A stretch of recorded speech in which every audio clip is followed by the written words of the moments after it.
Welcome to the Movie Pick, where my dad and his co-host do a deep dive on their favorite movies and all the things they love about them. Hope you enjoy this week's Movie Pick, recorded in Jet Studios, and give us a rating, but only if it's a good one.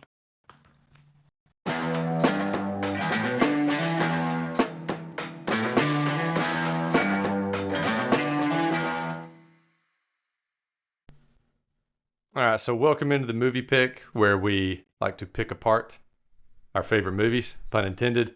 Landon, welcome.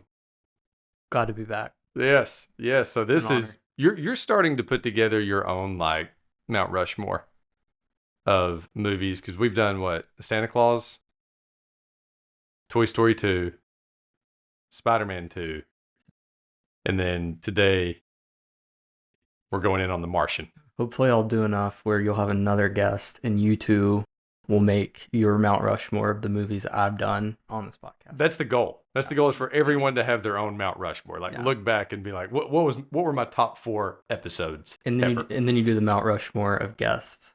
Yes, I'll never do that. You have 5 people. Like you got 4 spots. One person's left off. Oh It's man. a competition. Whoever loses is gone forever. Oh man. That's why we got to get the tripod. You got to get the third mic. We'll get it going. We'll get it going. So 2015, to start going hot, the 2015 Kansas City Royals beat the Mets. This movie came out October 2nd, 2015. So really like right along there with the World Series, same month. Yeah. So first memories of The Martian. Do you have any? Sorry, I'm thinking about the Royals. Yeah. It was a wild win. Yeah. Well, they had lost the year before. Just that they just had a little blip. They were good. Now I don't remember anything about them except for Now they got Bobby Witt. Alex Gordon. I remember him. Yeah. You know what? I was trying to think about this morning. I don't think I remember the first time I saw this. I don't think I saw it in theaters. But so I couldn't remember when I watched that. I think I just watched it at home. I mean, because it was a huge movie, obviously, so people were talking about it a lot, and I'm like, I'll check it out. I was in college, so it's probably like we, would watch a lot of movies at the house I lived in college, or then. So I think I watched it then, but I remember like first time you watch it, it is, it hits. It's so good. Yeah. I don't think anyone oh, I didn't really like it at first, and I started liking it. Like you watch it and you like it. Yeah. It's awesome. Unexpected humor, like way funnier than what I think you would, just from reading the description or watching the trailer, is way funnier than I thought it would be. Yeah. I mean, I wouldn't necessarily count it as a comedy, and we'll actually get to that in a little bit. Yeah. But I remember this came out like during a phase where all I cared about were Marvel movies and comic book movies. Yeah. Because this was like 2015, the same year that Ultron came out, like the second Avengers movie. Are we gonna talk box office? Yeah, we are. Yeah, we're gonna get there. And you can see it in the top 10. Like let's go straight there. Let's go straight there. So I made a list because I was okay. I mean, I know you have the list, but I was just to the point I think you're gonna make. I'm not the person who's always like, franchise movies are ruining that, which I don't know, maybe they are. Yeah. Because I like all the Marvel movies, but when I went through the list, because it was 10th? Yeah, go. No, this movie was number 8. Oh, I had 10. I had 10th. But, so there are some differences, like, depending on what list you look at. Yeah. So there's, like, domestic, and then there's international, and then there's also, like, where you can look at for the calendar year or the year it came out. Yeah. So it can get a little confusing, but go through the top 10 for us. I feel like it's better if you go through 10, because when I looked up, this is 10th. Yeah. And 1 through 9, starting at the first, was Star Wars The Force Awakens, Jurassic World, Furious 7, Avengers Age of Ultron, Minions, Spectre, James Bond movie, Inside Out, Mission Impossible Rogue Nation, Hunger Games, Mockingjay, Part 2. All of those, except Inside Out, which is Pixar and eventually became a franchise, you have the Force Awakens is the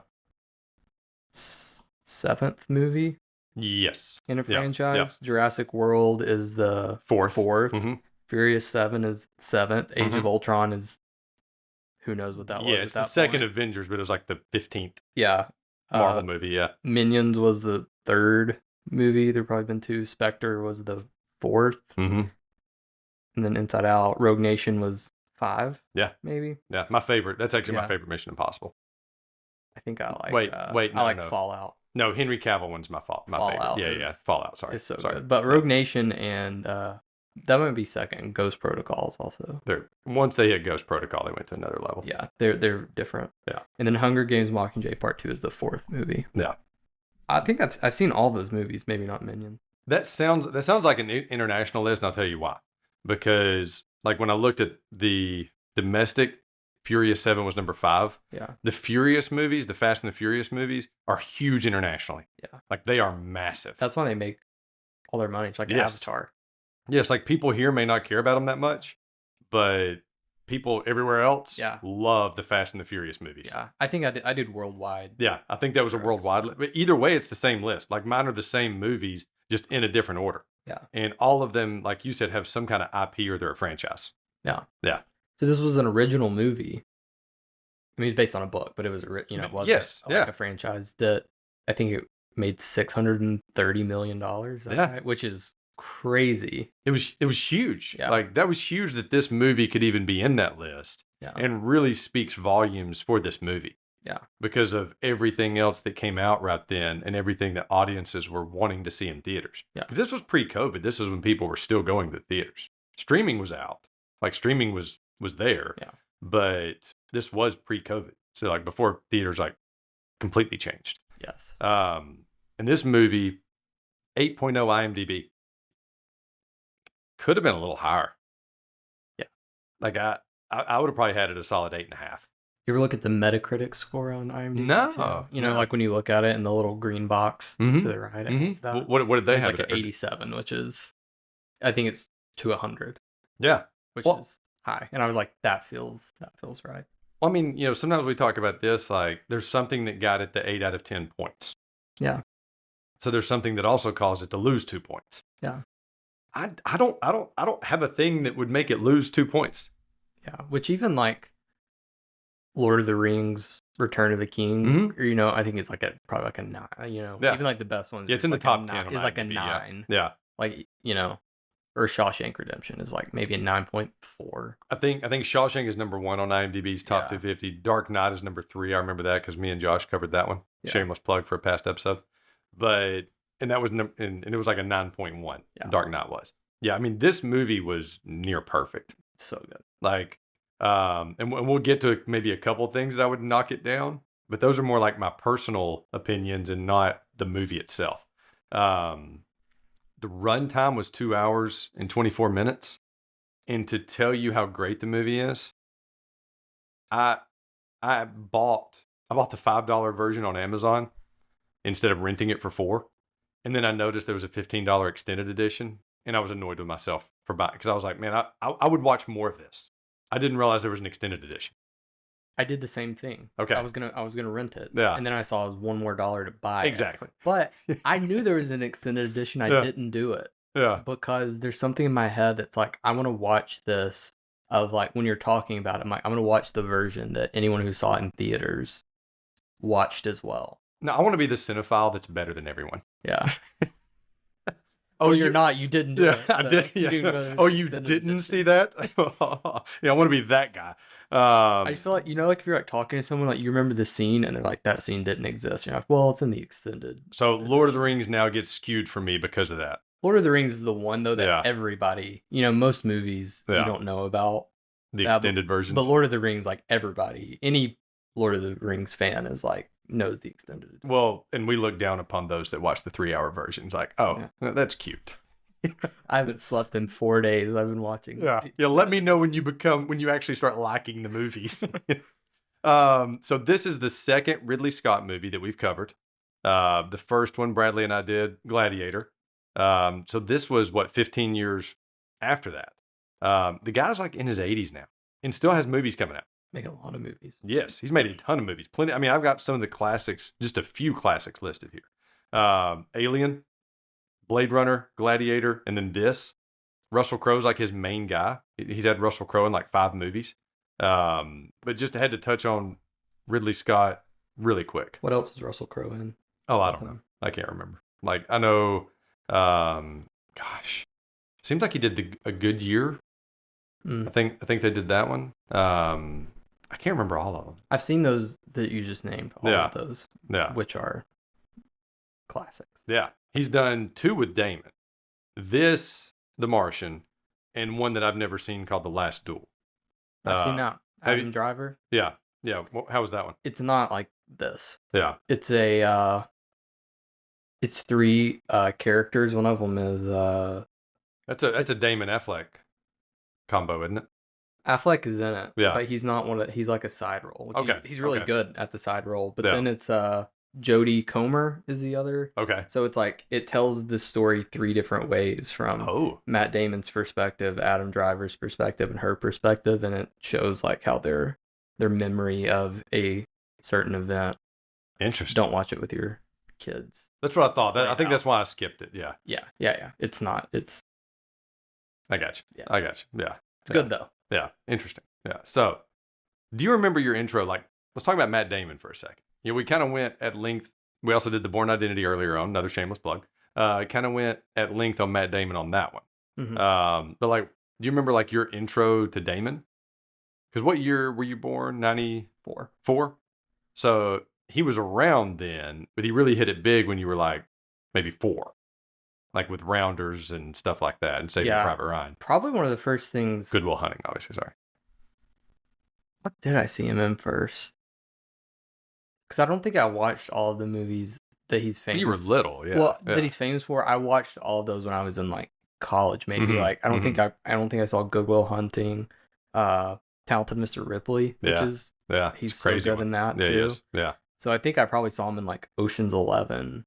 Probably your first he's one. Playing like a minor role, and then I feel like I saw all the Bourne movies in like middle school. Yeah, that makes sense. I figured it might be the Bourne movies. Yeah. I feel like I knew him from the Bourne movies first, but I hadn't actually seen them until middle school. Does that make sense? Yeah. Like, everybody knew Matt Damon is Bourne, but I don't think I saw those until a little later, which I probably didn't see Ocean's 11 in middle school either. So maybe I did see Bourne first. But I mean, that's probably how I first knew him. He's just in so many things. Yeah, I think for me, it was a weird intro. Like I remember, I don't know if it was the first time that I saw him in a movie. It was the first time that I noticed him in a movie was Courage Under Fire, which was a Denzel Washington, Meg Ryan movie. And I can't remember. I think he was in some form of the military. He was in the military and he was on drugs. And he was supposed to be like super skinny. That's it. That's when he lost so much weight. Yes. And actually that kind of connects to this movie a little bit. Did you see that? He was going to do it again. Yeah. So you go ahead. Oh, no, I wasn't trying to interrupt. But he like did it, and apparently he had like serious medical issues from it. Yeah. And so they got a body double for him when he was so skinny, right? Yes. Yeah. So like for Courage Under Fire, he lost a ton of weight. And then I didn't read what the health issues were, but that caused a lot of health issues. And then he was willing to do it again. Like he wanted to do it again for this movie, kind of pull a Tom Hanks Castaway move. And they were like, no, Ridley Scott wouldn't let him. It's like, we'll just use a body double and we can make it look like you lost a lot of weight. That's fine. Yeah. There's no need to put your health at risk. Plus, he would have been almost 20 years older than when he did Courage Under Fire. He was skinny in that movie, in Courage Under Fire. And it was an interesting part. Like I think it was like not a nothing part, it was like a 5-minute part. Yeah. But I remember thinking like, man, this guy's good. Like whoever this is. Yeah. And so then, then it was the normal, like, oh, here's Good Will Hunting, here's Rounders, and then Bourne Identity hits, and it's like, in Ocean's 11, like those two, and it's like, this guy's around forever, And he's still doing it. He's so good, but he's not really like he and Ben Affleck are famously best friends. Yeah. I feel like Ben Affleck should have been like, he's taller, probably more like classically good looking and stuff, but Matt Damon is just he's just got that charisma and good choices. A Matt Damon thing, I can't remember, y'all may have talked about this. Oh, go ahead. Even if we did. One of the things he'll do in so many movies is he's fine with just playing a small part and just being awesome at it. Like people thought like Brad Pitt has done that a lot too. Where he doesn't have to be the star and everything. Like in Interstellar, just comes in. I mean, he's only in the movie for like 20 minutes. Yeah. Yeah. I wouldn't even have guessed that. And then now my mind's blanking. Well, like Ocean's 11, I mean, he's the 4th lead. At best. At best. Yeah. Yeah. So like I said, my mind's blanking. But he does that in a lot of other movies too, where he's Well, I mean, not in Thor Ragnarok, he main shows person. up. Yeah. And does the cameos as the actor Loki guy, and is hilarious. Yes. Like, he's so. I wish that he had like a true comedy. Yeah. I know he did Stuck on You, the Farrelly Brothers movie. It was funny. I enjoyed it then. I bet if I watched it now, I'd be like, this is kind of some low hanging fruit humor, like not really good humor. But I enjoyed it then. But I wish he had like a true comedy. Yeah. And this is not a true comedy. We're going to get to that too. No. Like that's coming up later. But listen to, so this is kind of the question I'd written out for myself. And I discovered the answer is no.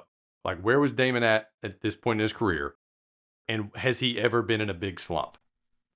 Because, like most actors go through like that 4 or 5 year stretch to where like either the movies are stinkers or they take a break or whatever. But listen to this, and I'll move pretty close. I'll move pretty quick through this. So 97, Good Will Hunting. 98, Rounders. 99, Ripley. 2000, Bagger Vance.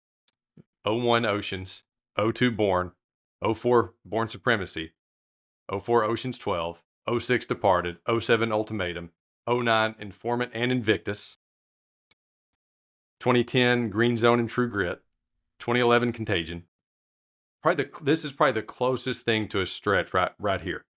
Elysium in 2013, and Interstellar, which was a smaller part, in 14. And then The Martian in 15. Jason Bourne in 16. Ford vs. Ferrari in 19. Last Duel in 21.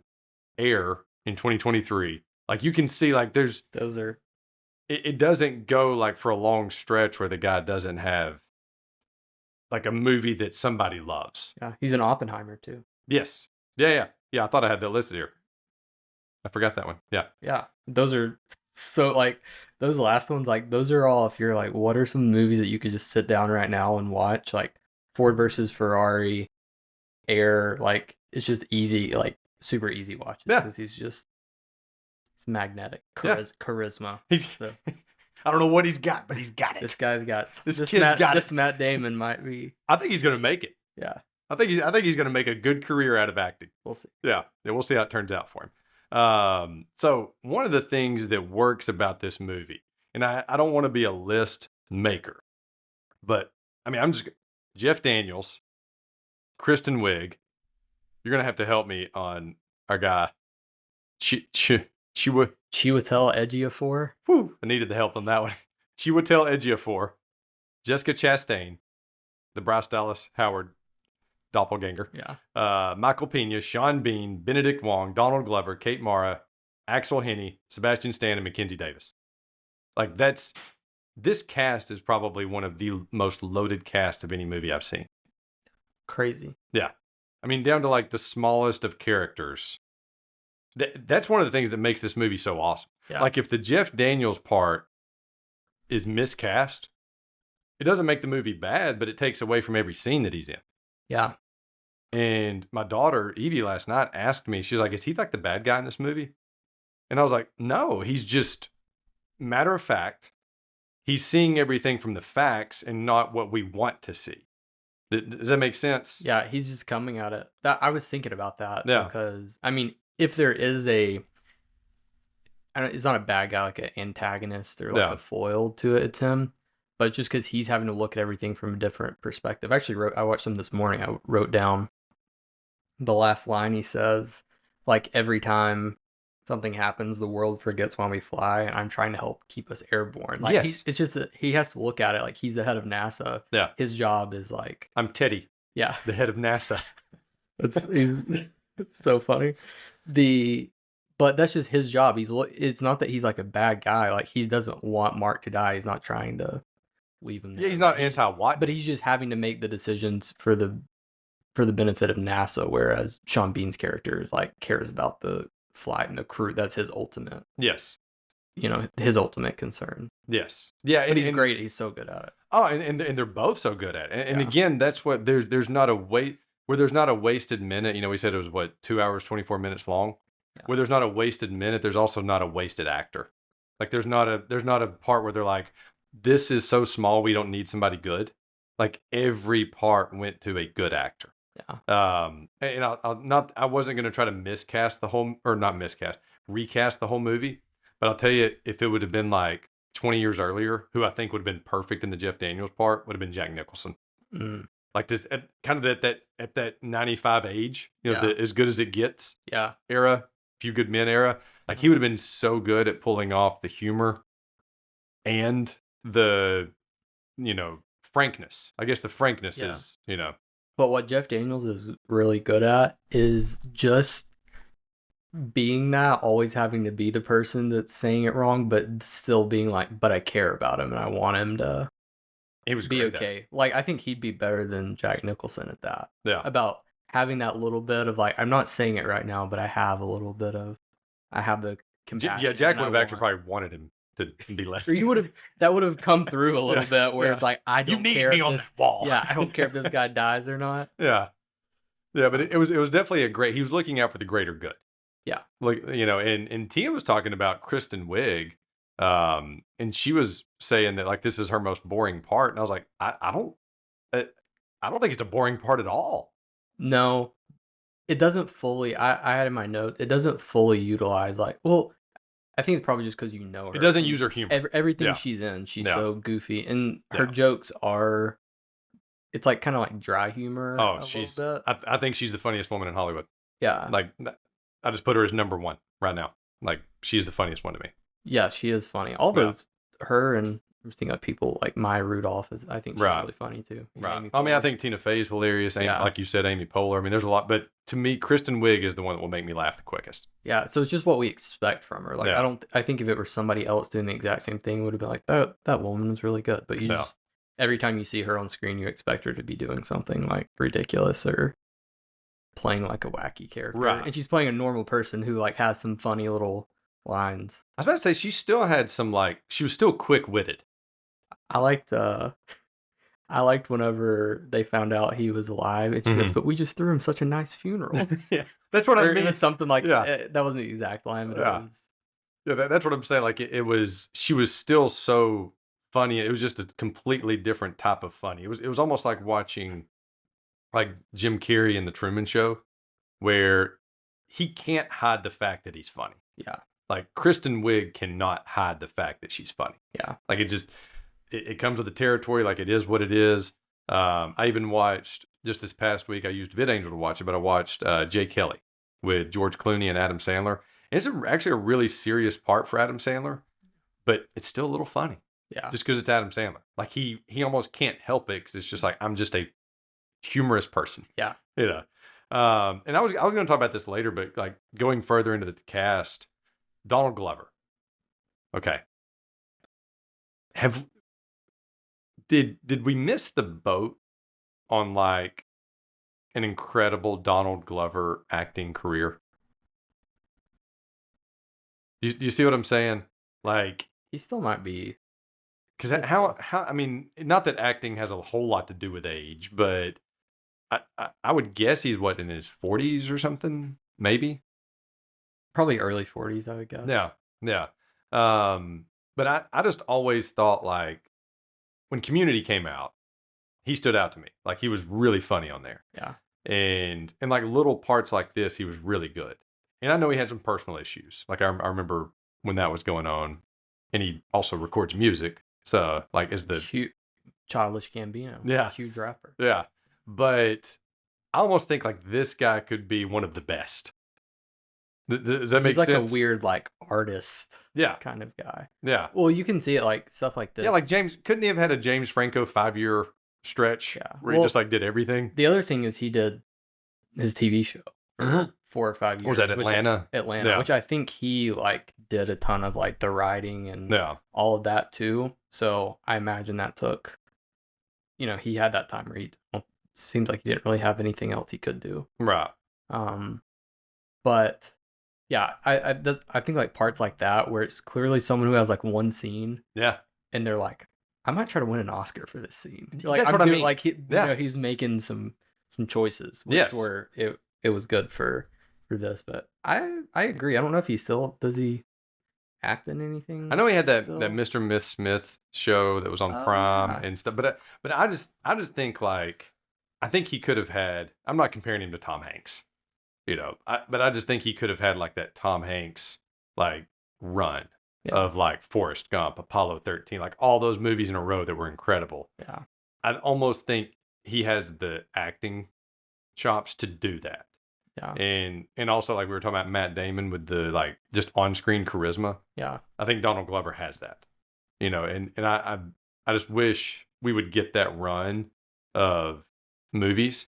I don't know. I just feel like we missed the boat a little bit on what could have been a different type of career. They also set him up to have a bigger role in Spider-Man too. Yeah. Which may at some point still come back. I don't know. Yeah. Prowler. Yeah. Yes. In the Tom Holland, in the first Tom Holland Spider-Man. Yeah, he shows up and actually I had a note of that. There were like, let's see, 1, 2, 3, 4, 5, 6, 7 actors from this that are in the MCU. So there was Sebastian Stan, obviously, the Winter Soldier, Michael Pena, probably my favorite, Luis, from the Ant-Man movies. Matt Damon, we talked about, was the fake Loki. What was it? You got to help me out. Chiwetel Ejiofor. Yeah, Ejiofor, yeah. So he was, what, Mordo.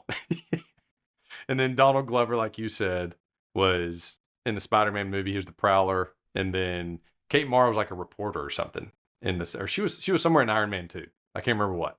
Kate Mara was also not in the MCU, but in the Marvel, she was in Fantastic Four. The worst. Yeah. The one that actually caused Fox to give up. Yeah. That's when they gave up. They made the 2015 Fantastic Four. Yep. When you put Michael B. Jordan in a movie and Miles Teller in a movie, and the movie is awful, that means you just can't. You messed it up. You just can't do it. No. And so it was time they just said, you know what, Disney, have at.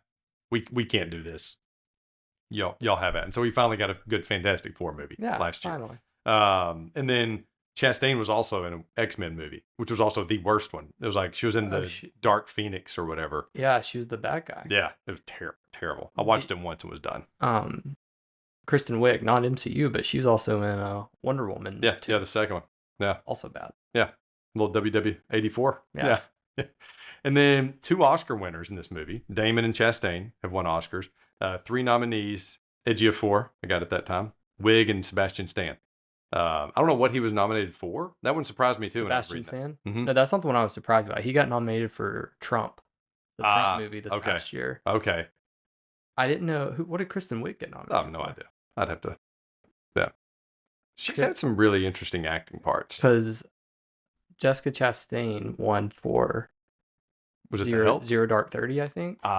She was good in The Help too. Yes, she was. And I believe Ejiofor won or was nominated for 12 Years a Slave. Probably. Yeah, I would say so. So Andy Weir.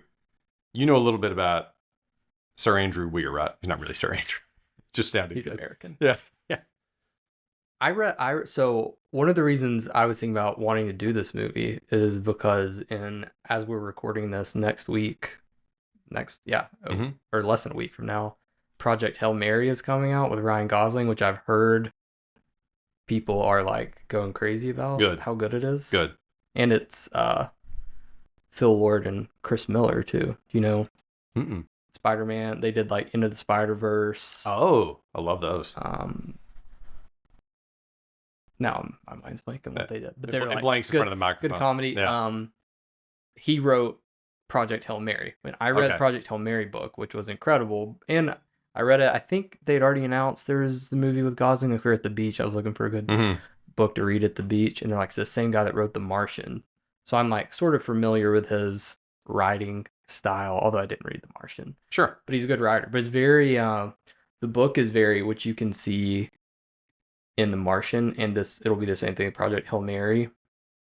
He has like a science data STEM background, so the like Project Hail Mary, and from what I understand, The Martian was like this too. Has a ton of just like pages and pages of like complex scientific stuff of them going through and figuring it out. Which I imagine in the Martian book, there's a lot more. Like when you see Mark, just be like, oh, we'll do this. I bet you there's 3 pages for all those things, like the hexadecibels or whatever of him talking through it in his head, being like, oh, this is how this works, and I got to do this, and I got to do this. Like, it's very in depth. It's a different kind of like writing style than I thought, but it's very focused on like the science kind of stuff and figuring out issues, like finding solutions to problems. That's Project Hail Mary is the same way. Yeah, that was. I mean, and he also wrote one called Artemis. Yes, that has not been made into a movie yet, but I think they're trying to. Like they've been trying to for like 9 years, from what I read. I've not read that either. My sister-in-law read it. Okay, I think she liked it. Nice. I'll have to. It did make me like after watching this and knowing it's a book. It did make me really interested to read like Project Hail Mary and Artemis. Maybe not read this one because I kind of know the story already, and so that can kind of mess with you a little bit.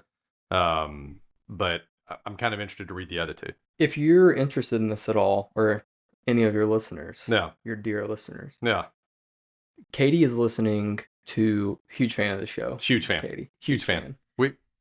30 minutes. We made it too far without mentioning Katie. She watched these with me. Yeah. She give me now she's like, hey, you should say this on the podcast. Just say it. They'll love it. And I'm like, all right, I'll do that. She's great. I love her. She is listening to audiobook Project Hail Mary. It's an Audible exclusive, and she has been raving about how good. Because I've listened. I don't know if you do audiobooks. Every once in a while, I've listened to a few, and some of them it makes a huge difference.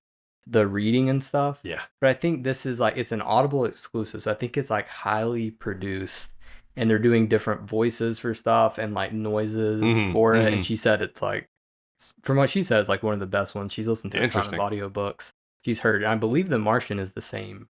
The same thing too. So I imagine it's very good. Yeah. So it seems like extremely listenable. One of the last ones I listened to was Matthew Perry's book. And I was listening to it after he passed away. And it was him reading the book. And it was actually kind of sad. Yeah, that was weird. That has to be weird. It was sad. It was sad.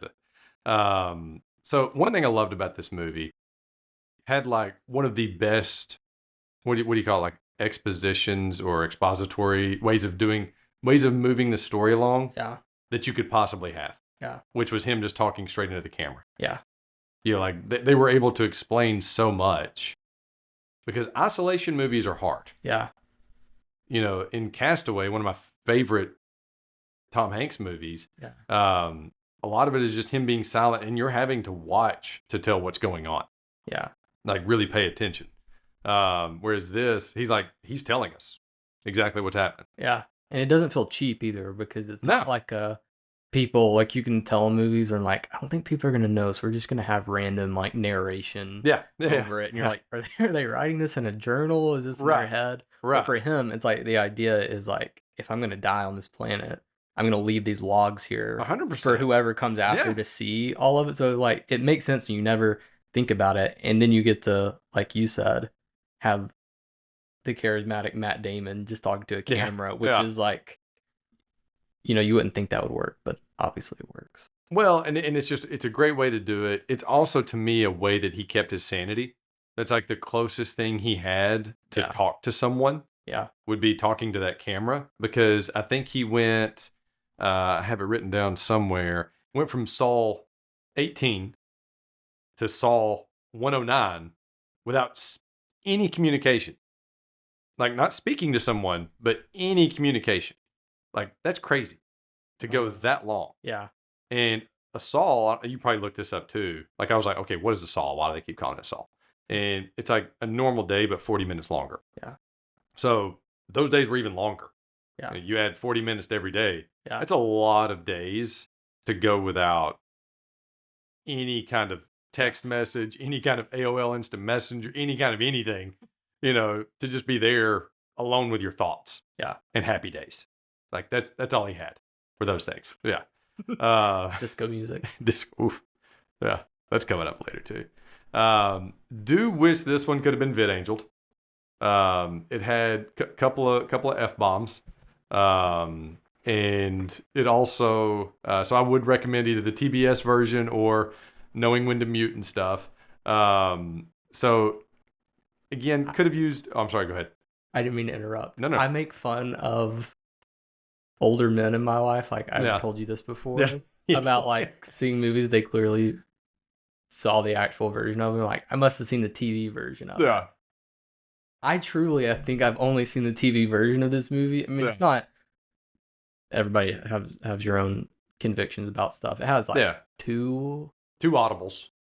Yeah, like F words, but I didn't know. I actually didn't know that because I've actually only seen, because this is a huge TNT movie. Yeah, it's been on TNT 1,000 times. I think that is where I've seen it. So that is funny. Where I was like, I actually have only seen the TV version of this. So there was two audibles, two mouthed. Yeah, where you can like tell he's saying it when he finds out they haven't told the crew yet. Yeah. And then there's one which is actually one of my favorite Ejiofor moments when he types it out and it just goes like F dash dash dash. Yeah. And he's like, do you think he means like, are you kidding me? Like that is actually probably my favorite Ejiofor moment is that moment where Ejiofor's you think he means like, are you kidding me? Or are you kidding me? You know? Yeah. She's like, I think it's the first one. Or I think it's just whatever. Whichever one was the bad one. Yeah. But either way, this one could have used a decent amount of filtering. Like we said, the F-bombs showed a little, somebody's butt. It actually was not Matt Damon. It's a body double that they used. Yeah. But if it was on VidAngel, we're an affiliate of VidAngel. So if you use our promo code MoviePick1215, so just like it's sounds, just like it's spelled, MoviePick 1215. So it gets you 30 days free trial instead of 7. So you normally get a 7-day free trial. This actually gets you 30 days. So a full month of free filtering. And there's 4 services you can use it for: Prime, Netflix, Peacock, and Apple. Not every movie is available on there, but they do have a really big library. One of my favorite things is it actually, and this is like a bonus that I didn't even think about, it actually keeps all of your movies together in one spot. So I have my Prime, my Netflix, my Apple, and Peacock like all right there on one app. So that part's kind of cool too. That's very but again, promo code MoviePick1215 gets you 30 days free. So what are some of the questions this movie brings up? I mean, you have to ask yourself when this happens, how long, with the knowledge that I currently possess, how long could I survive on Mars? And the answer, I don't want to speak for you. I have a feeling yours would be similar. Not long. Yeah. I don't know if I would have ever made it. They call it the HAB, the location. I believe I read it short for habitat, which I think that makes sense. Yeah. I don't know if I would have ever made it back to there. And if I did, I would have pulled the antenna out. I would have been too big of a baby to pull the antenna out. Yeah. And I would have bled out and died. Yeah. And then if I had gotten it out, it would have gotten infected and I would have died. And then I would have starved to death. And then I would have accidentally walked outside and forgot my helmet and died. 100%. I mean, I would have made it definitely less than a week, probably. Something would have happened. When he comes to, and it sounds like an alarm clock going off. Yeah. And he leans up and he realizes he has like that antenna in his side. Yeah. I would have probably laid my head back down and that would have been it. Yeah. There's your movie. When he starts to go back to, because he doesn't realize it's still attached to the thing and it pulls, that hurts me. Yeah. That one's rough. That one's rough. But no, I think like let's say I do make it through that, and I do make it through pulling the entire antenna out, and I do make it through the little surgery that he pulls on himself. If I make it through all that, I would have only lasted as long as the food lasted. The original food. And to be fair, I mean, pretty much even the other astronauts also would have done that. Because they weren't botanists who knew how to create their own water and then grow potatoes on Mars. Like, even, I'm pretty sure all 5 other people also would have not been able to do that. The jelly beans, there's one scene where I just noticed it where he has like jelly beans sitting there, and I'm like, man, those look so good. I guess in this world that looked so good. I bet Mars jelly beans would have been so much better. Yes. On that same note, I would have say I knew how to grow everything. I wouldn't have had the self-control to ration the food as much as he did. I would have just eaten it all, and like you have all these scientists being like, you got to eat this and we're going to come save you, and I've been like, guys, I ran out of food 2 days ago. Like, I just wouldn't have the self-control to not crying, watching Happy Days. Just because I couldn't not eat. I'm like, I was so hungry. I woke up at midnight. I was hungry, guys. What do you want me to do? And they're like, well, Now you're gonna die. Guys, I'm gonna die in my sweats. I'm wearing my stretchy pants. Yes. All right. So, is this Matt Damon's best acting job? Like, that's a hard question. Like, it's got to be up there. Probably. Well, it's one of them. He doesn't have to have as much like range, I guess. Yeah, that's true. But he's got to carry the movie more than any other movie he's been. Like, it's the most like, I feel like it's the most like leading man, like I'm a movie star. Yeah. Performance, but like Talented Mr. Ripley, he's got to do all kinds of different stuff. Like he's got to, act in all different kinds of ways.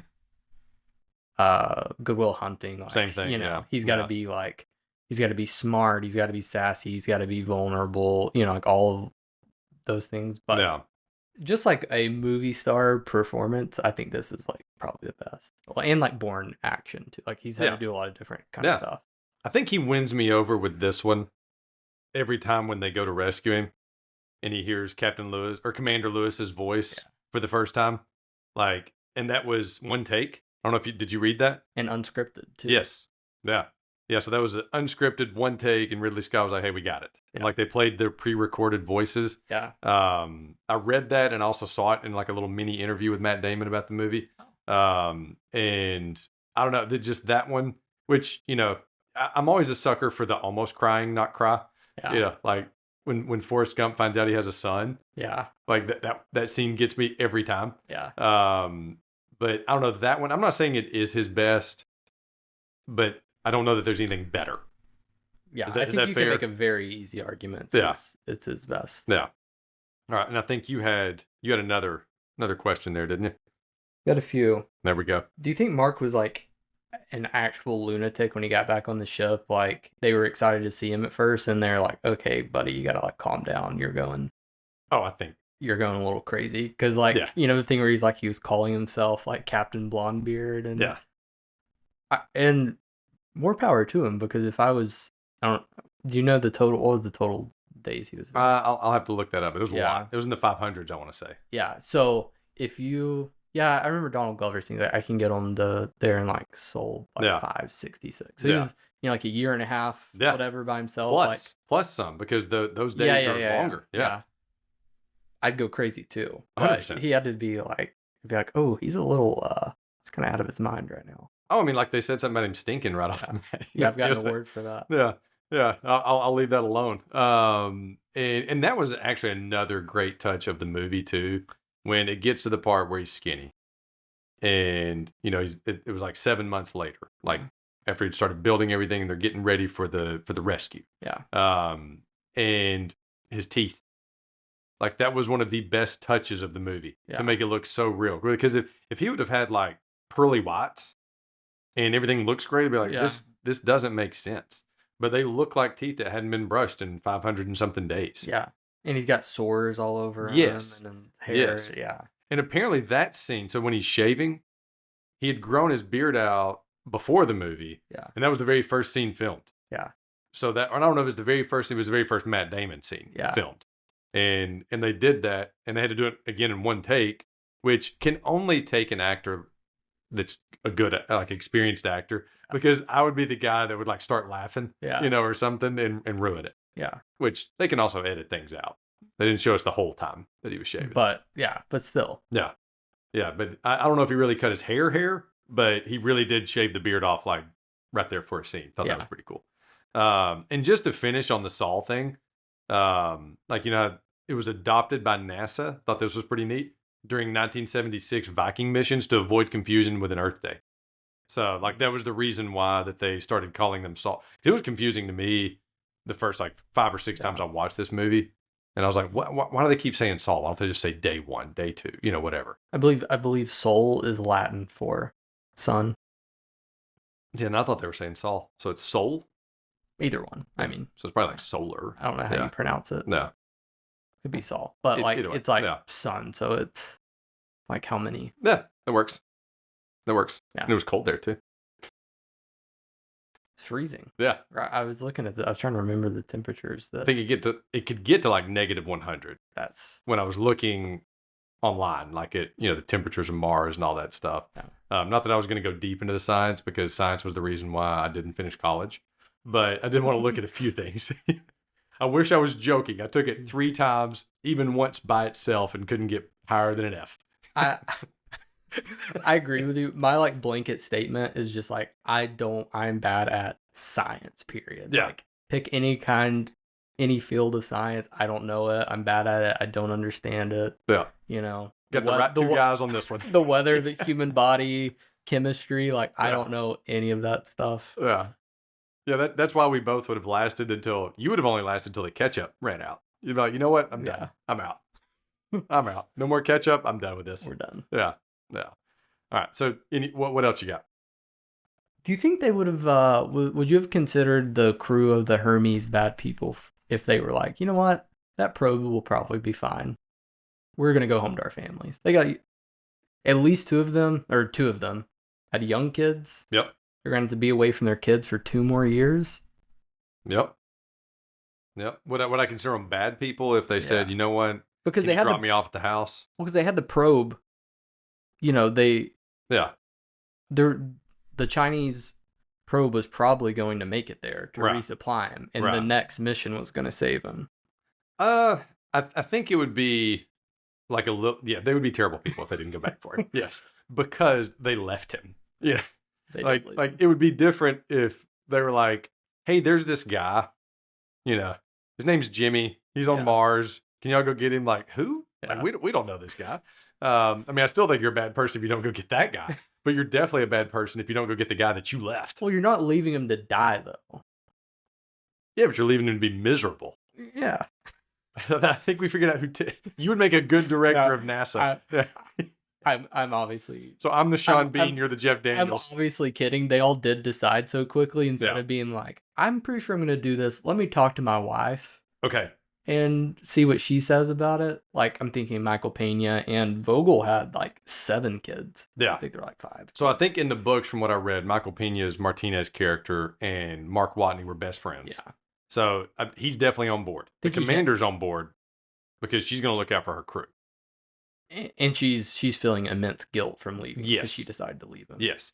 I think what they should have done, now, if you want my personal opinion, I think what might have added a little layer to the movie would have been Sebastian Stan's character, for whatever reason, being the one that's like, guys, I don't know. Yeah. Like, just, you know, but I guess they wanted everybody in unison and not to convince him.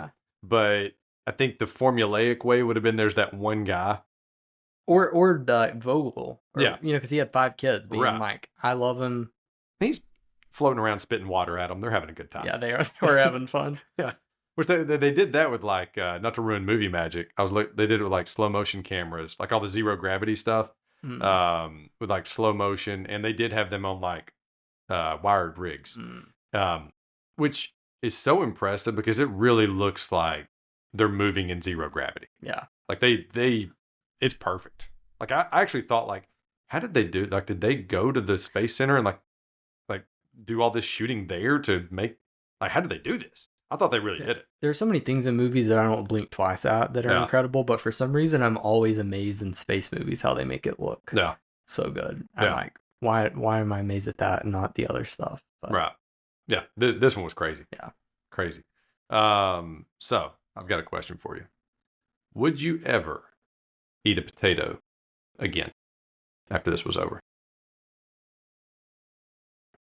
It would have to be, minimum an actual decade. Yeah. Because I love potatoes. I do too. Yeah. I love potatoes in every form. Yeah. Yeah, I've got them listed out. Baked, mashed, french fries, casserole, salad, hash browns, like all different types of potatoes. If I did, it would have to be in a fully, the furthest away from just like I guess his is baked or microwaved. Yeah. Like it would have to be mashed maybe. Yeah. Because that tastes a little... Or even hash browns, like a totally different... Like hash browns would be the way to go. Yeah, but it would... I was thinking about that, because if you've ever had, like, anything a few times in a row for, like, 3 days, you're like, this is horrible. Yeah. It can be like steak, and you're like, I'm tired of this. Yes. Yeah. Yeah, so I was thinking about that, and which one thing I didn't understand, you're like, he would, like, microwave them. Yeah. Wouldn't let them cool at all. I mean, he was, like, eating it while it was steaming. I was like, dude... There's the one scene where he did it where I'm like, you're a crazy person for we're thinking about the same one. I'm like, you could see the steam coming off. I'm like, man, cut it open, let it cool. Yeah. I mean, that was my thought the whole time. So what else you got? This is I've got some examples to kind of argue my point. Okay. Would the world actually... No need to argue. We're here to talk. No, we're going to argue. Would the world actually keep paying attention and be as invested in his story as they acted like they were in this? Because as a people, as a human race, we have the tendency to care a lot for a few weeks. Sure. And then be like, I wonder what's going on there. Examples. This is recent, so if anyone's listening to this in the future. Nancy Guthrie. Yeah. People were all about that. Right. And then after 2 weeks, everyone's like, oh, who knows what's going to happen? Yeah. Wars. This isn't even making a point one way or the other. Sure. Russia, Ukraine. Right. People could not have possibly cared more about that. Yeah. And 99% of people have That's no idea what's happening now. Israel, Palestine, same thing. Yeah. You know, we just have the tendency to be like, care a lot and then be like, is that guy still up there on Mars? Did they forget him? And 9/11. Yeah. Yeah. And then you ask somebody and they're like, I don't know, maybe they did get him. And then you move on with your day. Right. I don't think people would care that much. I think the reason people would care about this, it's weird because it's Mars. Yeah. And I also think we're only seeing the highlights. I think the people that worked at NASA would continually care because they're the ones working on how to get him back. But I think like the public, like the Times Square thing and all that, would only be like, okay, now we've got the big events coming up. Yeah. You know, we're about to see a picture of him. Or we're about to see, you know, like all the big things. Or now he's communicating. I think they would only be there for that. And then right after that, they're like, okay, what are we doing for dinner? Yeah, they just dip in. Yeah. Yes. Yeah. I think they're just showing up for the highlights and then they're out. Yeah. You know, we're like Teddy, the director of NASA, he's all in. Well, yeah, hopefully. Yeah. Yeah. So I think that all of those people that work there are all in. All the normies like us are like in and out, waiting on the good stuff. We're just there for the greatest hits. We're not there for the deep cuts. Yes. Yeah. Yeah. All right. I've got one for you. So, and I actually found this out because of the book, but we're going to pretend like the book's different than the movie. What do you think Mark typed after? I know what it is. Yeah, I saw it. That was one of my questions. After Vincent, Chiwetel yeah. Ejiofor's character asked him to watch his language because everybody in the world can see what he's typing. After he just dropped an F-bomb on him, apparently. Yeah. And so what do you think he typed after that? Like, how bad do you think it went? We obviously won't go into the answers, but bad. Had to go pretty rough. Yeah. I think it was rougher than what the book answer was. I think he went over the top. Yeah. Not because he was like that kind of person to talk like that, but he was just so mad at them. He was like, I just want to embarrass you, so I'm going to type the worst possible thing I can think. My favorite reaction was Jeff Daniels. Yeah. Yes, Mr. President. Yes, and just looking at the screen too. Oh yeah. Yeah, just looking at the screen like, oh, okay. Well, you remember it cuts to him on the conversation. Yes. Like he's under a tremendous amount of stress right now. Which, hey, I mean, come on. I mean, it's kind of like I'm not advocating people go around yelling like the F word either. No. We never would. Yeah. If though, there's ever a time to do it, it's when you're stranded by yourself on Mars and you figured out you're almost certainly going to die. Well, and you figured out your crew didn't even know. Yeah. And they're telling him, we don't want to stress them out. Like, oh, you don't want to stress them out. Okay, cool. Yeah. Cool. All right. Yeah. I probably wouldn't say, well, that stinks. Yeah. How are they doing though? Yeah. But yeah. So I get it. All right. Well, what else you got? That's all. Those are all my questions. Okay. Aside from little like small, like those are all the actual probing ones. The others are just general. Okay. I got a few here. I just thought this was kind of interesting going into the science a little bit. Why can't we live on Mars? Yeah. Number one, obviously the negative 100. Yeah. The fact that it gets that cold. The soil is toxic. There's radiation and lack of resources just in general. Even though there is like some kind of water on there, which they discovered like 4 days before this movie came out. Yeah. Which was kind of cool. And they used a part of Jordan to do the filming for the actual Mars scenes. And was also used in like 3 other movies from Mars. Thought that was kind of cool. Interesting. Red Planet, Last Day on Mars, and Mission to Mars. So it must have a Mars look to it. Yeah. That part of Jordan. Last question, and then we'll get to some trivia here. How did you think? So you hadn't read the book. You just sit down to watch the movie. Yeah. How did you think it was going to end? Like when he was spinning around in his little rocket ship and they're figuring out like, okay, we can't get to him, and she's having to go out there in the little like souped up recliner and she's trying to catch him. Do you remember how you thought it would end? I think I like had a good idea because you get the feeling from the movie it's going to be like a feel-good movie. Yeah. But I was worried. I knew he was going to survive. I was worried she was going to die. Okay. Something was going to happen where they had to leave her and she had to sacrifice herself. Okay. For him. I didn't go there. I thought there was one of two things I thought was about to happen. I thought he was going to miss her. I didn't think he was going to like grab onto the bungee or the strap. Yeah. I thought he was going to miss her though, but still somehow grab onto the ship. Oh, yeah. You know what I'm saying? Or I thought that somehow Sebastian Stan's character was going to die. Yeah. Like in that last scene. Yeah. Like, especially when he's trying to get everything ready and putting the bomb together and everything. Yeah. I thought, it was going to be one of those like, okay, now we have to make it count. We lost Bucky. I know his name's not Bucky. Yeah. But like whatever, I can't remember his character's name. But I really thought Beck. Yeah. I really thought we were going to lose Sebastian Stan for sure. I thought somebody was going to go. Yeah. He was the one, like, and especially when Johansson kissed him, it was like, don't let anybody, so they strayed away from formulas here. Yeah. Because that kiss is usually like kiss of death. Yeah. Yeah. Or like the scene where they're all talking about it and they're having their green juice. Like that's usually like the scene where one of them is like, guys, I just want to get home. They just went happy with everything. Yes, they did. Which I like every once in a while. No, it was fine, but they kind of went against formula. Yeah. Which was good because going against formula sometimes like tricks you. Yeah. So that was cool. All right. So some random trivia. And then you jump in anywhere here. If you've got one, we'll just popcorn it. We'll just popcorn it. Popcorn. So the Rich Parnell scene, Donald Glover's scene. Yeah. Where they call it Project Elrond. Yes. That was so cool. Yeah. Because and Sean Bean says what it is. Yes. The fact that Sean Bean, who played Boromir in the Lord of the Rings series, the Council of Elrond was when they got together to figure out what to do with the ring. Yeah. And Sean Bean's character was there. Yeah. So that was just like a little what do you call them, like meta moment. Yeah. That was really cool. So I didn't know this. Right now there's only like 47 US astronauts. It's a really low number. And they're more in training? It takes like 10 years to become one.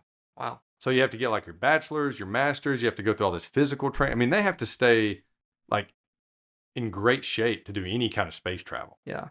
They have to do like 2.5 hours of exercise a day. Yeah. Like while they're up there just to keep their muscle mass up.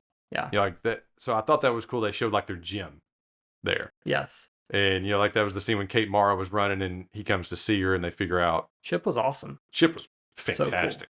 So cool. Yeah. I don't think I'd want to stay there 600 days. Yeah. But I could do it for a while. I could stay there for a while. Yeah. Any trivia on your end there? I've got some more, but I don't want to hog it. No, nothing so far. I'll let you go. Okay. So this was really interesting to me. Did not win any Oscars. Oh, I looked it up. Kristen Wiig won, or she was nominated for writing Bridesmaids. That's what she was nominated for an Oscar for, okay. Which makes sense. Yep. But this won the Golden Globe for Best Picture and Best Actor for a comedy or musical. That, I didn't like that. I felt like it was a cheat code. Other people didn't like it either. Yeah. Judd Apatow didn't like it. I saw that. I'm with Judd. I think it's, like when we did Hitch, I felt like Hitch was a comedy with romance and not like a normal rom-com. I think this is a serious movie with humor. Yeah. I don't think it's a comedy that has some serious parts. Does that make sense? Yeah. So I'm with Judd Apatow. Even though I love this movie, I just don't think it should have been nominated for that category. Yeah. Should it have won for other stuff? It was a good year. Like I think The Revenant was that same year, and that's the same year that DiCaprio got his first Oscar. That's tough. Like that's a tough one to beat. The Revenant's ridiculous. So good. Yeah. Well, he's good in it. Yes. Every time I watch this, I think this has to be like the best duct tape commercial that could ever exist, because he uses it for his helmet, for his shield. Is that like industrial grade duct tape? It had to be. In my mind, I'm like, duct tape would do nothing for you on Mars, but it did it. It sealed him up. Yeah. Like when the shield, when the explosion happened. Yes. It also, when he was, putting the plastic layer over that, like he used it for all that. Like duct tape came in handy. I didn't note on that. I would be so nervous to sleep in there. And I'm like, the only thing that's keeping me from the atmosphere of Mars is plastic and duct tape. Because like the storm, there's one where the storm is going, and I'm like, there's no way I'd be able to trust that. But I guess you have no choice. Good job. Yeah. Yeah. You're just like there with no choice. So, Cate Blanchett, did you see this? No. Was the original choice for Commander Lewis. Oh, she would have been good. She would have been really good. I think Cate Blanchett is awesome. Yeah. But I'm actually glad the way it turned out, because I don't know, Chastain she pulled it off. Yeah. Like she 100% pulled it off. She, to me, she looks a little tougher than Cate Blanchett. Yeah. And so like I bought the part of her being like the alpha in the room. Yeah. Does that make sense? Yes. So like I think she was perfect for the part. I'm glad the way it landed. I like Cate Blanchett, but I think we all ended up winners there. You're probably right. Yeah. This past Gladiator is Ridley Scott's highest grossing film. This was Damon's third. It was behind Interstellar and Oppenheimer. Because he's kind of become a Nolan guy. He's got another one. He's got the Odyssey coming out. Yeah. This summer. Yeah. So that's at least 3 that he's done with Nolan, if not more. Yeah. I mean, I can't think of more off the top of my head. He's not passing Cillian Murphy. Like I think Murphy holds the record for all Nolan movies. Yeah, because he's in all the Dark Knight. Yeah, and he's like Inception and Oppenheimer. Everything. Yeah. He shows up in like everything, even if it's just for like 5 minutes. Like, I'll be there. Sure, Chris. Let's see. All right, so now let's get to the part I've been waiting for, which are the Landon Awards. Can I give you one thing? It's of course. A movie trope that people do in movies all the time that are always noticing. Yes. So we did this in Mighty Ducks with some movie tropes. Yeah. So it is the thing where people are in the middle of a conversation, they're trying to find a solution, and then they just stop and they don't tell the person what they just thought about. So 2 examples in this movie are Vincent and Mackenzie Davis, who apparently are like best friends by the end of the movie. They spend a lot of time together. They're trying to figure out what Mark is doing. Yeah. And they're in the middle of a conversation. He just goes, I need a map. And instead of being like, yes, I need a map because I think this is what any normal person would do, they run to the cafeteria, get it off the wall, and then I feel like he does it again. That's funny. But people do that so much in movies. Like if you watch the show Stranger Things, they do that. Like they're in the middle of something, then they instead like everyone's like, wait, what are you talking about? And then they won't tell them. Right. The other one is Donald Glover. When he's talking, he stops mid-sentence with his boss and just goes, I need more coffee. And then because it comes to him, the solution to it. See, I want that Donald Glover 5-year run of like A+ movies. He could do it. That's what I'm saying. Like, he could do it. One of my other general thoughts. Yeah. It would have been more impactful if Mark's parents were in the movie. When he's writing the letter to her when he thinks he's going to die, and he's like, tell my parents. I'm like, we don't even know. Are your parents sad? Do you have a good relationship with them? Right. And he's not married either. He seems like somebody that'd be married. Yeah. One scene of the parents. I don't know. I think he's singularly focused on work. Like, I think he's one of those guys. He's not married. Yeah, maybe. But I think one scene of the parents and, maybe sister and nephew, if they're out there, that be a good nephew. He's a nephew guy. Yeah, teaches him science. Yes. Does projects with him. Yes. My other thought, this isn't a political take. I feel like it's just the reality of the world. Now tell us how you voted. China would never help us. They would be like, that guy's going to die. It's too bad. I think that was Ridley just trying to be the United Nations. He's like, guys, with this movie, we can did what they did in Rocky 4. We can heal wounds. Yeah. Yeah. And the other funny thing, the first time, I'm a subtitle guy. Yeah. I watch movies with subtitles. Okay. If you have the subtitles on, it didn't show the Chinese people's subtitles. So you just sit there for 2 minutes and watch them talking in Chinese. Wow. And I was like, I'm almost positive that the first time I watched this, it has subtitles. We know what they're saying. And then I watched it again. Yeah. Maybe because they just don't want to do double subtitles, or I don't know. Oh, okay. Okay. Yeah, that could be it. Yeah. That could Anyways. be it. Yeah. Interesting. Yeah. My awards. Here we go. Back to what we were talking about. Here we go. Out of the way. It's the only reason I invited you on. Thank you. No. I take pride in it. Yeah. The Somebody Light a Candle Award. It's for Mark smelling disgusting when he got back. That's not just like, oh man, he stinks. That is like horrible. Yeah. Smell. Yeah. Bad. Yeah. Yeah. I've been actually had it happen to me recently, where I was around somebody that just probably doesn't use deodorant. Yeah. And it was taking everything in me. Yeah. And then the worst moment was when I realized I don't smell it anymore, which means it has seeped so far into my nostrils that I'm used to it. That's tough. You know, like that was the worst moment. So yeah, I think the first thing they do is like, Mark, great to see you. We're so glad you're alive. Sorry we left you. Let's get you in the shower. Yeah. Let's get you in the shower. Immediately. Bud. Yeah. Yes. My second award. Yeah. It's the jump the gun, foot and mouth, let's just take a breath award. It goes to Jeff Daniels for immediately announcing that Mark has died. Yeah. Like 30 minutes after they leave with no confirmation. So like you gotta get confirmation. No, not that guy.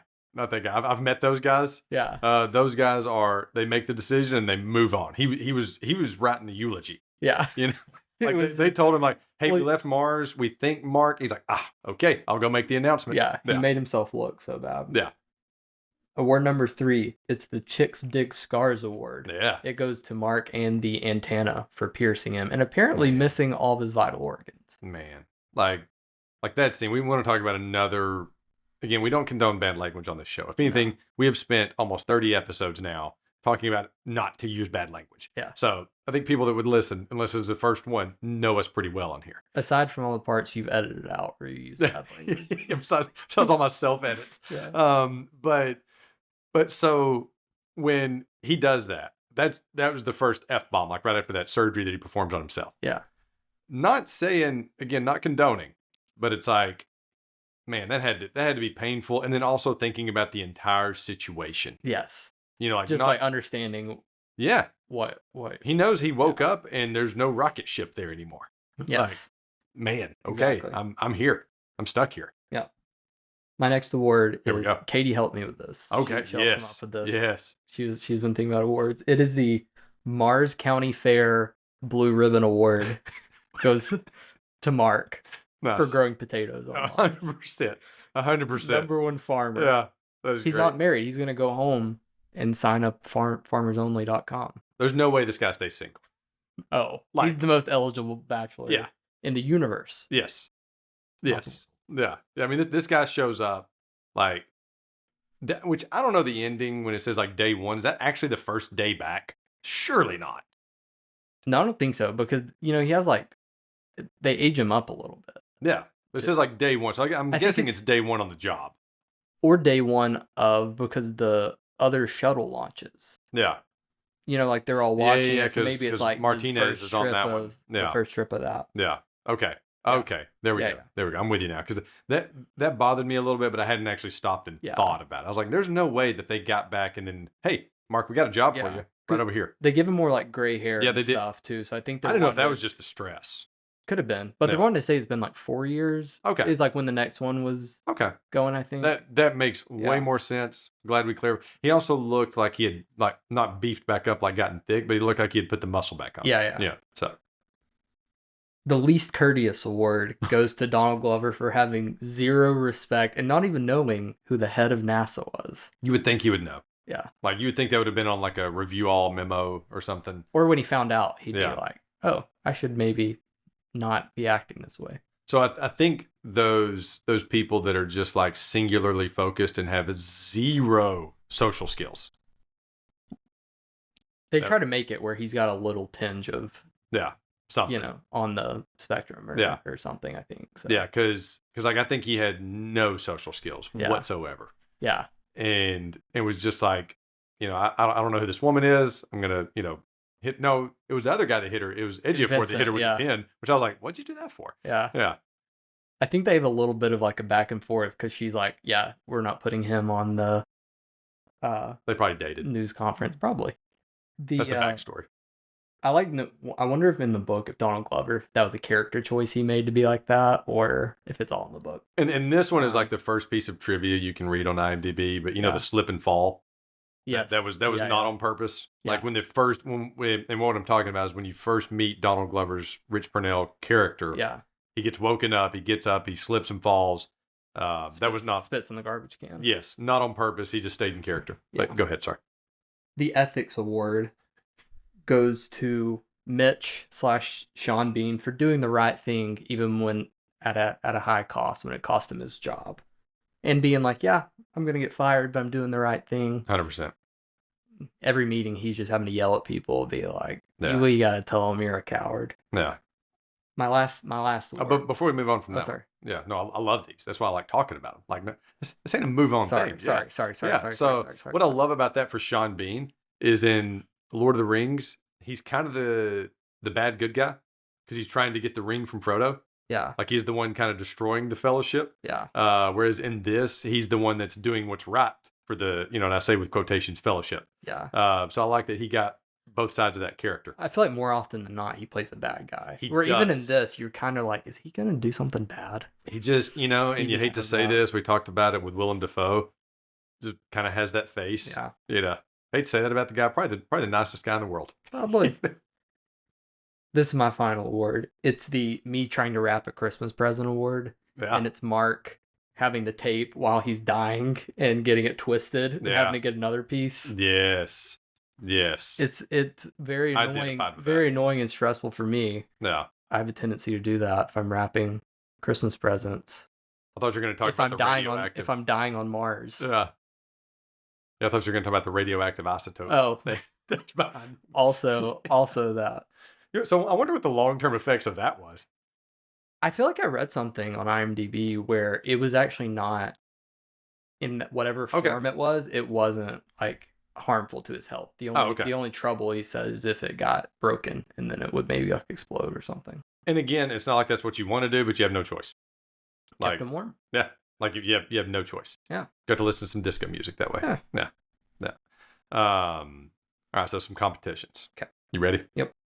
Anything else that we've left? I don't want to leave any food on the plate before we move on. I've exhausted all of my thoughts. I have no more thoughts. Every potato crumb is gone. One. All right. So, movie swap. You have to swap Matt Damon with this guy, and both movies either stay the same or get better. Okay? So, it's all in the same year. So, we keep things all equal. All right. So, there's Chris Pratt in Jurassic World, which would put Chris Pratt as Mark Watney. Yeah. That would put, so you get the gist here. Bradley Cooper, American Sniper. Paul Rudd, Ant-Man. Vin Diesel, Furious 7. Yeah. Or Chris Evans, Age of Ultron. Which one could you see an even swap? Chris Pratt. Going Jurassic World? Yes. Yeah. I think Chris Pratt could do he's smart enough to figure all this out. Yeah. I think he'd be the best at talking to the camera. He's also done some space movies now. Yeah. Passengers. Yeah, he did. Yeah. Is that the one with Jennifer Lawrence? Yeah. Man, that was a crazy movie. Isn't that the one where he woke her up? Yeah.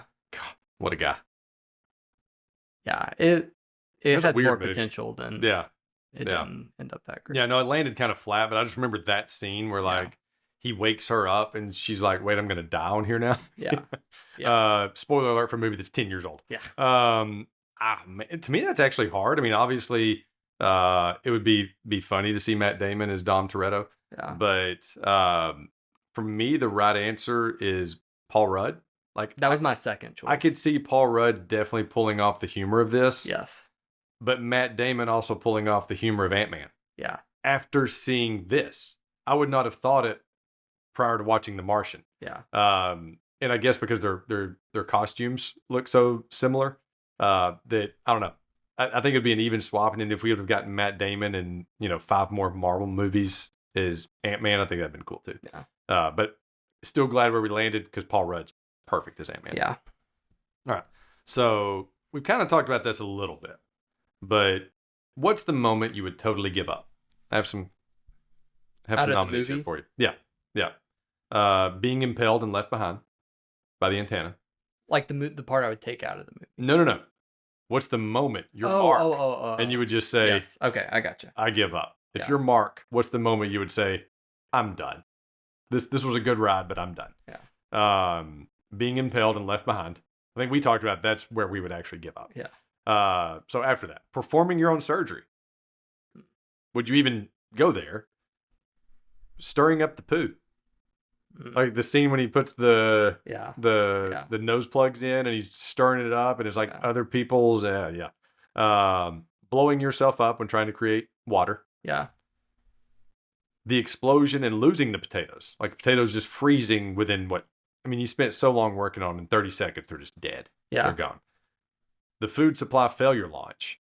Yeah. When he finds out launch exploded. Or running out of ketchup. I know that's a big deal for you. Landon's a huge ketchup fan. That's why I keep joking about that. I do like ketchup, but I loved it when I was younger. Okay. And so when you were a kid, anyone who knows me when I was younger is like, you love ketchup more than anybody in the world. I'm like, I just like ketchup a normal amount now. Now you're the normal amount. But in everybody's head, like I have people come to me all the time, being like, I bet like they'll you ever do something, they have a bottle and they're like, is this gonna be enough for you? And I'm like, okay. That's funny. If I made it here, the part where I would I would be like, it's over now, is the blowing it up and losing the potatoes. Yeah. If I ever made it there. Because then I'd be like, okay, now it's like actually over. Yeah. I think that's the moment too. That's the real moment, but probably the moment where I would be just way too weak, even if I'd been, able to do the own surgery. When it took the fact that I have to put everybody's poop in a bucket and stir it up. And that'd be tough. The stirring. Yeah. It'd be one thing to put it in there. The stirring would be another where you're just like, I'm out. Yeah, oh well, we'll see what happens. All right. Best song choice for the moment in the movie. Not necessarily your favorite song, but best song choice. So I love just the Happy Days theme song playing. Yeah. When he's sitting there, like everything's new. Yeah. Like it's still really fresh right then. Turn the Beat Around. When he's complaining about Commander Lewis's disco music. Yeah. Hot Stuff. When he's driving the rover. Yeah. Like when he says, this is the least disco song I could find. Yeah. Rock the Boat when he's talking about colonizing Mars. And that's when he's doing the Fonzie pose. Yeah.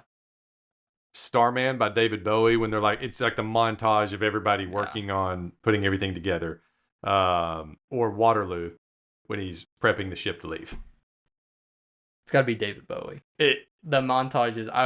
I was rewatching some of it this morning, and that was the last thing I had back on when I was leaving. And I'm like, oh, this is where like everything is like it's going back and forth. Him and Earth, it's the best. It's the best. But since we both agree on that, I'm gonna go with my number 2, which is Hot Stuff when he's driving the rover and he's doing like when he's like dancing a little along with it, like he's actually enjoying it a little more than what he wants to admit. Yeah. But that was a great running joke through the movie too. Yeah. About like making fun of her disco music. All right. I prepped you for this one. Yes. Because I did not want this one to be like a surprise. Because this is kind of a tough one. Yeah. Best supporting actor. If you're the director of this movie or you're the writer of this movie and you're turning in the one person you can turn in to go for the Oscars, like, you know what, we're going to turn in one of their clips. This person's going to be the best supporting actor from this movie. All of these could be up there. Yeah. Jeff Daniels, Kristen Wiig, Chiwetel Ejiofor, or Jessica Chastain. Those 4. You prepped me for this. What I had written down... You can't add anymore. What I had written down was Vincent Kapoor, Chiwetel Ejiofor. Yeah. Because I feel like he's kind of got to do the most. He's kind of funny, serious. Yeah. He has the most. But I honestly think... Are you kidding me? If you just do like who did the best at their job in it, I think it's Jeff Daniels. Kristen Wiig, unfortunately, is probably number 4 out of these 4. I think that's clear. And it's mainly because, kind of like what Tia was saying, she's doing the least. Yeah. She's not asked to do a whole lot. No, it's not her fault. Yeah, it's no reflection on her acting skills at all. I mean, between Chastain, Ejiofor, and Daniels, I mean, if somebody said any of those three, I'd be like, I understand. Yeah. Because they all three did amazing. Yeah. I think like what I enjoyed the most on screen, I want to say Ejiofor. But who I think did the actual best job is Jeff Daniels. I agree. Yeah. Because he was okay with making you dislike him and do just like what my daughter, my 10-year-old, noticed last night. Is he the bad guy? It's like, no, he's not. Yeah. So I think he just nailed the part. Yes. All right. So this one I wanted to surprise you with. Ooh. Best supporting of the supporting actors. So now we have support for the support. So there's Michael Pena, there's Sean Bean, Benedict Wong, Donald Glover, Kate Mara, Axel Henny, which was the other astronaut. Yeah. Sebastian Stan. Yes. Sebastian Stan or Mackenzie Davis. I actually I don't think he wins this. I love Benedict Wong. I think he's just so good at being like, that guy works there. He's funny. Like, just like the little things he does. If we're ranking them, he's high up on my list. He's not number one, but he's high. Yeah. Just like when they're like, when Mark is talking to them and he asks, how does the crew know? And he's like, just give us some space here. Like, just like little things like that. He's so good at like small things, and he's funny. Yeah. Donald Glover's little part is so good too. But I love Michael Pena. He's always just so funny. And like his like relation, just immediately like, him and Mark are friends. Like he jokes around. Yeah. That's probably who I would do. It took me a little bit to not see him as Luis because I watched these so close together with Ant-Man. Yeah. And I kept wanting him to go into the Luis character. Yeah. But Michael Pena is a great choice. You know who I'm going to pick. It's Donald Glover. Yeah. Like I just, every minute that he's on screen is not a minute that I'm going to walk away from the TV. Yeah. Like there's, and I guess probably the slowest scenes, unfortunately, are when it's the astronauts that are not Mark. Yeah. Like when it's just the whole crew without Mark. And so that reflects a little bit on Pena also. Yeah. And it's not a knock on those at all, but I'm just not walking away from a Donald Glover scene. Yeah. There's just no way. I agree. All right. Coolest thing, if you're Mark, when you get back and you start teaching a class and everybody raises their hand all at once, the coolest thing that you're going to brag about that you became. Mars' greatest botanist. Yeah. Right? The guy who colonized Mars. Yeah. Blondebeard, the space pirate. Fastest man in the history of space travel. Or Iron Man. Those are all things that he became in this movie. Yeah. I mean, the colonizing Mars has to be, it's a different planet, right? Yeah. Yeah. I don't know. I think like if you're making your with I don't know what it would be equivalent to now, but like if you're making like a username for yourself, would you put in like Captain Blondebeard? Probably Blondebeard or fastest man? Like I would go with Captain Blondebeard. Yeah, probably. Yeah, with like a hashtag space pirate or something. Yeah. I think that was the coolest one, and I love that Ejiofor. Like I think those guys. I think the after story of this, those guys are best friends. Yeah. Like they are every day hanging out. Oh yeah. Like they're meeting for coffee every morning. Yeah, they're like talking about, well, what are you doing today? Oh man, we're doing this, talking about Mark's nephew, all the stuff. We've created a whole family for him now. Yeah. But I think those guys, like in that moment, I was like, those guys are gonna be best friends. Yes. Like, they had the John C. Reilly, Will Ferrell. Did we just become best friends? Absolutely. Yeah. All right. Here's the last competition. Yeah. Before we get to our Mount Rushmore. So, who would make the best podcast host from a movie that we've covered? So, not necessarily just me and you, but a movie that we've done on this feed. Yeah. So, Mark Watney, like obviously he would make a great podcast host. I mean, we just saw him do the camera stuff already. Like, so enough said there. Don Carlton, maybe with a sales podcast. Mm-hmm. Alex Hitch, or was it Hitchens, right? Alex Hitchens with maybe like a, advice. Keep dating your spouse podcast. Yeah. Dewey Finn from School of Rock with a little history of rock podcast, like every episode's covering a different band or a different song or something. Cher from Clueless. Yeah. Constantly keeping you on the fashion trends. Yeah. Like knowing what's going on. Alfred from Batman. Yeah. Maybe just different like cleaning tips, cooking tips, you know. And then Coach Riley from the Mighty Ducks, how to run rec sports, and how to already popped collar. Yeah. You know, just running all those things. So if there was a podcast right now with any of those people, and you feel free to add any if some came to the head. Yeah. You know, I mean, there could be a Norman Osborn, you know, C-level execs pod. But you know, any of them, if you were listening to a podcast right now, out of those guys or girls, I've got an opinion. This is not who I would listen to, but I think they'd be the best one. Mm-hmm. Hitch. I feel like that kind of thing is very popular about being like advice in your life. Like, here's how you do this thing and hack it. And people would listen. You have like different dating experts on every week. I could see that he would be good at it too. Yeah. I mean, we're talking Will Smith. Yeah. Has the charisma. Yeah. I mean, if I'm listening to any of them, the one I'm probably throwing on first, I mean, pertaining to what I do, I'd love to listen to Don Carlton give me some sales advice. Yeah, but I'm probably listening to Dewey Finn. You know, would be interesting. Yeah, a little history of rock. Yeah. Like we talked about earlier, maybe a Jimi Hendrix episode where he talks about his favorite Hendrix songs, or you know, whatever. Yes. I think it would be fun to listen to him, but his would need to be like 20-minute episodes. Yeah, because I think that's all you could handle. 20 to 30 minutes of Dewey, and then you're like, okay, okay, buddy. Yeah. Can't do 2 hours. We're good. All right. So now we're going to the isolation movies, Mount Rushmore. And when we first texted about this, you were like, I don't think there's enough on the table.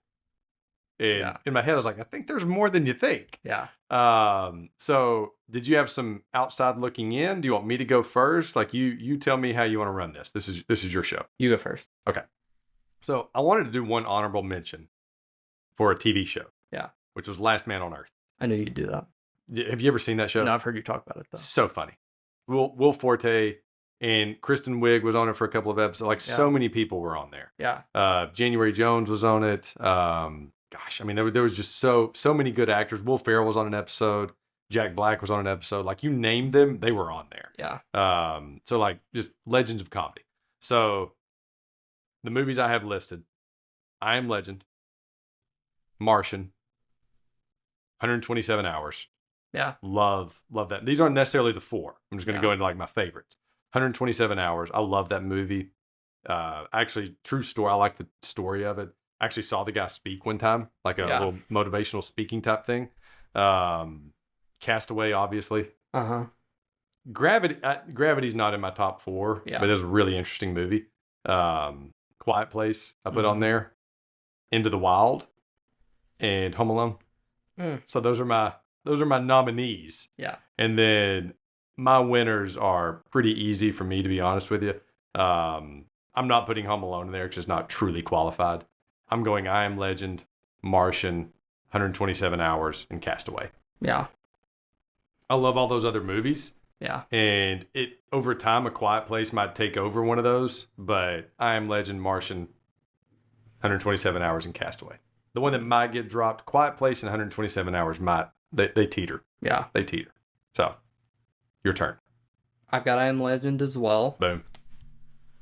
Oblivion. Tom Cruise. That's a good movie. Good call. That is a good movie. We just watched that not too long ago. Yes. No. It's really good. No. The Martian. Yep. Lone Survivor. Good movie. Yeah. Really good movie. Yeah. Yeah. Good call. I had Home Alone too, and I had some emotional isolation movies. Yeah. Up. Yeah. Carl Fredrickson, very sad. Yeah. Truman Show, in a world full of people, but he's by himself. Great. Good call. Great movie. Yeah. Great movie. You know, I want to do that one on here. Yeah. And Tia does not like that movie at all. Oh, so good. Okay. I've only seen it once or twice. Okay. I need to watch it again, but it was immediately. I think you just auditioned for the Truman Show podcast. Love it. That is one of my, like, it was Jim Carrey when he was trying to get into drama. Yeah. But he wasn't fully committed yet. He was like, let me go there, but not go there. Yeah. And it's one of my favorite Jim Carrey movies. Yeah. I think it's so good. Fantastic. Well, anything that we missed on The Martian, how you feeling? I feel good. Boom. That was such a fun, a fun movie. Yeah. It was a fun prep. It was a fun prep too. It's like an all-time, I think, rewatchable. Yeah. movie, 100%. you know, Yeah. like just sit down and pop it on and it just goes by like scene to scene to scene so quickly. Yeah. Yeah. So like one last thing to say on it. I was so impressed by this. And I was trying to do the dad edit. I missed it a little bit. Yeah. But I sat down the other night to watch it, and I was actually upstairs. And Evie, my daughter, came upstairs, and Jared's seen it before and loves it. Yeah. But Evie had come upstairs. She's never seen it before. And the first few minutes, she missed, like, she saw the storm, but she missed like the first few minutes of them just kind of, you know, messing with each other and joking around and stuff. But she walked in on the storm and then was there for the next hour and a half. Yeah. Until it was her bedtime. Like, literally, I let her stay up a little later than she normally does because I was like, okay, it's time for you to go to bed. We'll finish it tomorrow. But she was sucked in. Yeah. And Evie does not get sucked into movies like that. Like, she can kind of take or leave movies most of the time. Sure. And so that was like a brag on the movie. Yeah. But awesome. Landon, thank you for coming over. Thank you for covering it with me. Glad to be here. Fun one. It was a fun one.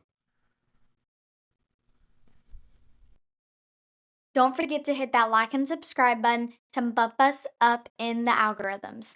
You can send my dad any suggestions of movies you'd like for him to cover at themoviepick@aol.com. Thank you for listening.